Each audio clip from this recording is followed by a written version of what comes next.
Hello, welcome to Solidxperts webinar. Today we're going to be covering a new command in 2011 called walkthrough. Walkthrough can be found under View, Lights and Camera, Walkthrough. Also can be found under the Display Manager, Walkthrough, right click, and let's add a walkthrough to this design. Now you can give the orientation of your avatar parameters based upon either select a face or plane, and it will be orientated perpendicular to that face, orientated per the way the arrow is facing. In this case, you can flip the orientation, or you can click any face. As well as you can give a height of how high the avatar will look as it walks through your model. In this case, we can give it 2,000 millimeters. And then as you walk around your model, you can also give it motion constraints. For example, we can constrain our avatar to the driveway and parking lot here, as well as we have a 2D sketch here of this spline, and we can also constrain our avatar to walk that particular spline as it travels through the model.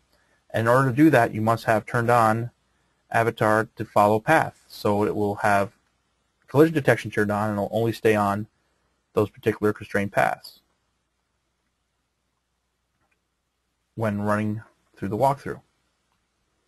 So now that all those are turned on, so we'll go ahead and are selected. So let's go ahead and begin our capture. Now you can see here with the interface, we have the aspect ratio over the screen given here with these square here, and these checkered lines are what will not be shown when we begin capturing the video with the current settings. And we can use our nice dashboard here to orientate, travel left or right, and we can even use our keyboard as well on traveling smoothly left or right or forwards. And then we also have the speed to control that. We can either go slower or faster if we want. And then we have our motion constraints. Right now we're not constrained by anything. We're just flying in space. So now let's go ahead and let's constrain ourselves to the pavement here. Now let's go ahead and walk around. You can also use your mouse by going side to side. And you can also use your scroll wheel to move forwards or back. And as before, we have interference detection here where we can't go any further on the grass because we're on the parking lot face. We'll continue traveling sideways until we hit the limit, and then we'll go ahead and go forwards. And we can pan anywhere we want to look around. As well as we can go ahead now and let's switch to our spline that we're going to travel along. And we can indicate different speeds. So we can also, for a nice fluid flow, we can use our keyboard to go forwards. Just by holding down the key, you can go ahead and go forwards and travel along the spline nice and smoothly. And then come around the side and just keep walking along. At any point you can stop if you want and maybe pan around to look around at some specific details you might want to call attention to. Or just keep walking forwards down the pre-given path, which is nice. It flows nicely and gives a nice idea of what the aspects are in this design. Then when we get to a good point, if we want to at any time, we can start recording our traveling. So in this case, I'm going to start walking along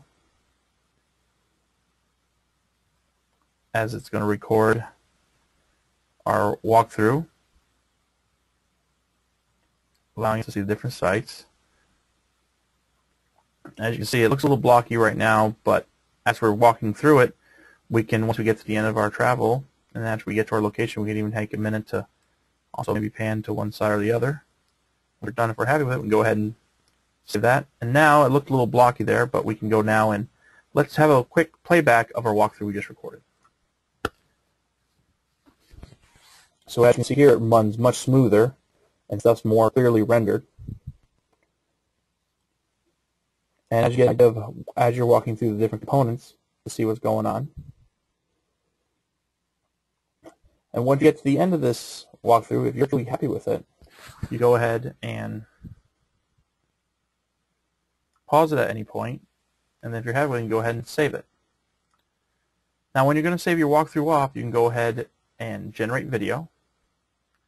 And when you generate the video, you can generate it as an AVI format or generate it as a BMP or Targa.